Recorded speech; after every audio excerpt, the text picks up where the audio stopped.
네, 안녕하세요. 이엔이 영어학원 원장입니다. 자, 이엔이 영어 온라인 중등부 설명회. 많은 학부모님들께서 그 이엔이 중등부 영어 수업 어떻게 진행하냐라고 궁금해 하시는 분들 많은데, 맞죠? 네, 근데 이거를 다 일일이 글로 설명하거나 아니면 직접 말로 설명하기에는 한계가 있을 것 같아가지고 제가 온라인 설명회로 한번 여러분들한테 좀 설명을 한번 드릴게요. 한번 너무 지루하지 않게 설명을 해드릴 테니까 한번 편하게 한번 들어보세요. 어이, 뭐야 근데. 근데 너무 복잡하죠? 네, 맞아요. 이게 우리 EME 영어 학원의 커리큘럼이에요. 근데 이게 보게 되면 그냥 단순하게 짜여진 커리큘럼이 아니고 굉장히 이게 체계적으로 짜였는데 제가 이거를 이번 시간에서 설명을 드리면 너무 복잡하겠죠. 그래서 이거를 이렇게 설명을 드릴 건 아니고요. 정말 심플하게 핵심만 설명을 드리겠습니다. 자, 일단 우리 학원은 이게 레벨별 강의와 개인별 관리 수업이 각각 있어요. 그러니까 레벨별 강의 수업의 장단점이 있죠. 개인별 관리도 마찬가지예요. 그래서 1시간, 1시간씩 이렇게 진행을 합니다. 그 레벨별은 이게 하다 보면 대형 학원에서 이게 레벨별 강의를 많이 하잖아요. 그렇게 되면 학원 진도는 진도대로 빨리 가는데 학생은 또 못 따라가요. 요즘에 보면 이렇게 중하위권이 진짜 많습니다. 요즘에 너무 많아요. 특히 하위권들이 너무 많아. 근데 이게 하위권, 중하위권 학생들이 이거를 따라가겠냐고. 숙제는 정말 많이 주는데 진도는 또 너무 빨리 나가. 그러니까 아이는 아이대로 힘들어하고 하니까 이게 뭔가 장단점이 있죠. 그래서 물론 장점도 있습니다. 장점도 이렇게 체계적으로 쭉쭉 진도를 빼줄 때는 진도를 빼줘야 돼요. 그래서 장단점이 있고 개인별 관리도 마찬가지입니다. 이게 너무 개인별 관리만 하다 보면 이렇게 좀 너무 좀 지루할 수가 있죠. 그래서 대신에 장점은 개인별로 관리는 반드시 필요합니다. 학습에서. 그래서 우리 학원에서는 레벨별 강의 1시간과 개인별 관리 1시간을 이렇게 같이 복합해서 사용을 하는 최적의 커리큘럼으로 중등부는 구성이 됐다. 그렇게 봐주시면 되고요. 이 개인별 맞춤화는 우리 학원의 핵심입니다. 이게 없으면 우리 학원의 중등부 정체성이 없는 거예요.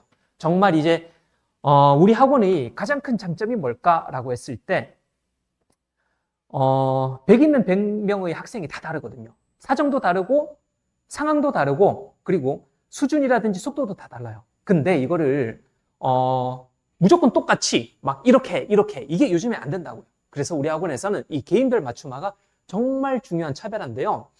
이 차별화의 핵심은 담임 선생님의 역할입니다. 담임 선생님이 이제 한 명 한 명씩을 케어를 해주면서 이제 학습 동기부여 하면서 이제 끌고 가는 거죠. 코칭 역할입니다. 근데 이게 한 반에 너무 많은 학생들이 있으면 안 됩니다. 그래서 우리는 이 중등부에서 한 6명 내외로 6명 안쪽으로 대부분 반이 구성이 되거든요. 그래서 담임 선생님이 이 학생 한 명 한 명을 컨트롤할 수 있다. 이게 핵심이죠. 자, 그리고 추가적으로 이제 학습적인 방법을 보자면 이거는 원장인 저희 커리큘럼의 가장 기본적인 멘토예요. 학이 있고 습이 있어요. 학은 여러분들 아시죠? 배우는 거고 습은 뭐 하는 거예요? 익히는 겁니다. 근데 요즘에 무엇을 못하느냐? 학은 잘 돼. 학은 많이 배워. 학원도 다니고 뭐 인터넷 강의도 듣는 학생들도 있고 그건 많이 배우잖아요. 근데 오히려 5년 전, 10년 전보다는 학습 역량이 되게 많이 떨어지고 있습니다. 지금도 계속 떨어지고 있어요. 뭐가 문제냐? 습입니다. 익히는 거. 익히는 게 안 돼요. 익히는 게. 배우면 끝, 배우면 끝, 학원 갔다 오면 끝. 이게 안 된다고요. 그러면 배웠으면 이거는 학원에서 하는 거잖아. 학교에서 하는 거잖아. 그러면 직접 해야 되는 게 뭡니까? 이 익히는 거예요. 이 익히는 게 근데 생각보다 어렵죠. 그래서 익히는 부분을 우리는 계속 반복을 시켜줘요. 계속 반복을. 계속 반복을 시켜주는데 한 3번 정도 반복을 합니다. 특히 원장인 제가 진행하는 문법 작문 시간에서는요. 정확하게 3번을 반복합니다. 제가 진도 나가고요. 그리고 그 다음에 진도 나갈 때 다시 또 복습을 해요. 위클리 테스트는 이제 3번째 복습인데요. 조금 어렵게 봅니다. 난이도가 조금 어려워요. 이게 단어 테스트도 그렇고요. 문법 테스트도 그렇고 조금 더 어려워요. 학기 시험보다 조금 더 어렵습니다. 그래서 여러분들이 이게 위클리 테스트를 보게 되면 학생의 이제 단어랑 그리고 문법에 대한 점수가 이제 우리가 다 이렇게 입력을 해가지고 보내드리는데 생각보다 낮게 나올 거예요. 근데 이거는 어느 정도 긴장감도 필요하고요. 3번째 복습이니까 난이도는 좀 높여야 됩니다. 그러니까 여기 주변 학교들이 솔직히 너무 쉽습니다. 중학교들이. 그렇게 쉬운 수준에 익숙해 있다 보면요. 뭔가 하나 빠지는 부분이 있어요. 뭐가 문제가 될까요? 이 부분입니다. 제가 상담을 하다 보면요. 가장 많이 나오는 얘기가 이겁니다.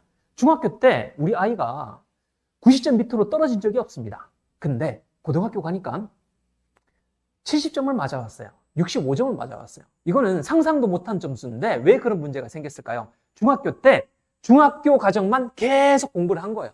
맨날 중학교 문제를 풀다 보니까 고등부까지 연계가 안 되는 거죠. 근데 이게 중학교 때 잘 모르죠. 왜요? 중학교, 학원 잘 다니고 학교 성적 잘 나오고 그렇게 되면 고등학교 때도 이렇게 가나 보구나, 고등학교 때도 잘 되겠구나 이렇게 지레 짐작을 하는데요. 고등부는 완전히 다릅니다. 제가 고등부를 지금 15년째 하고 있는데요. 고등부 내신은 중등부 내신이랑 철저하게 다릅니다. 일단 상대평가고요. 그리고 평균 점수가 중등부 때는 평균 점수가 보통 보게 되면 뭐 80점, 90점, 대부분 80점, 90점은 나오잖아요. 맞죠? 근데 고등부는 평균이 이 주변 학교들 보게 되면 평균이 한 60점, 50점이 평균이라고 보면 돼요. 2명 중에 1명은 50점 아니면 60점입니다. 왜 그렇게 어렵게 되느냐? 상대평가니까 이 표준 편차를 굉장히 분포도를 넓혀야 되는 거죠. 그리고 소설용이 굉장히 어려워요. 그래서 이것을 가서 준비한다? 안 됩니다. 준비를 하고 입학을 해야 돼요. 그게 지금 수시 전형입니다. 알겠죠? 중학교 때 준비를 하고 들어가야 되지 가서 열심히 한다? 이거는 10년 전의 방식이에요. 그래서 우리 ENE 학원의 중등부 과정은 고등부 내신까지 연계되는 겁니다. 그 연계되는 게 핵심은 뭐냐? 소술형 작문이에요. 1등급, 2등급이 다 갈라지는 것은 100% 소술형 작문입니다. 그리고 여기에 추가적으로 객관식에서는 어법입니다. 자, 그러면 제가 설명드린 거 이거 안 봐도 이제 다 아시겠죠? 맞죠? 심플하죠? 자, 이렇게 우리 중등부 과정을 간단하게 설명을 드렸고요. 추가적인 궁금하신 부분 있다면 학원으로 연락 주시면 자세하게 추가적으로 상담을 드리겠습니다. 감사합니다.